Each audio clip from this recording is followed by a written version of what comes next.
যে লাল গরু ছিল, আমি একটা রেড কাপড় পরেছিলাম, গরুকে টাচ করতে গেছি, শিং দিয়ে গুতা মেরেছে। আমি খুব সংক্ষিপ্ত আকারে বললাম, এবং সেই যে শিংয়ের গুতা লেগে আমার একটা সাইড একটু ছিলেও গেছিল, সেটা আমি আজও মনে করি।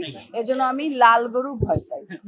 কাজকর্ম এই যে শেষ করেছি, আরো কথাবার্তা চলছে, শীঘ্রই সাইন করব। বিভিন্ন ছবির ক্যারেক্টার আমার কাছে আসছে, কিন্তু আমি বলতে চাই যে আমি নায়িকা চরিত্রে কাজ করব এবং আমি আইটেম সং করব, কিন্তু কোনো ক্যারেক্টার আর্টিস্টের কাজ আমি করব না।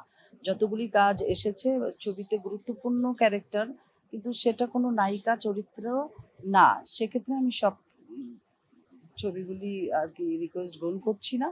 তো আমার মনের মতো চরিত্র পেলে আমি খুব শীঘ্রই ক্যামেরার সামনে দাঁড়াবো। আমি সংক্ষিপ্ত আকারে বলি, নির্বাচন করা কিংবা জনগণের সেবা করতে গেলে যে নির্বাচন করতে হবে এরকম কথা না। একজন শিল্পী যে সমাজের যে কোনো সেক্টরে থেকে সে মানুষের জনগণের উপকার করতে পারে।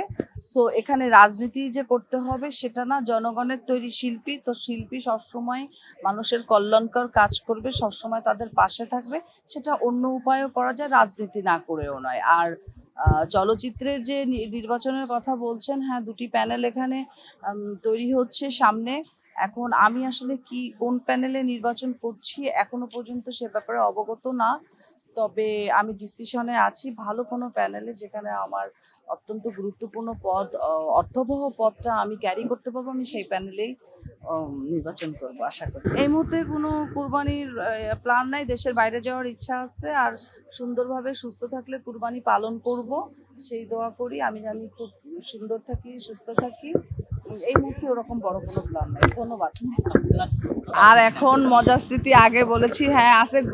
গরু, যে লাল গরু ছিল, আমি একটা রেড কাপড় পরেছিলাম, গরুকে টাচ করতে গেছি, শিং দিয়ে গুতা মেরেছে। আমি খুব সংক্ষিপ্ত আকারে বললাম, এবং সেই যে শিংয়ের গুতা লেগে আমার একটা সাইড একটু ছিলেও গেছিল, সেটা আমি আজও মনে করি।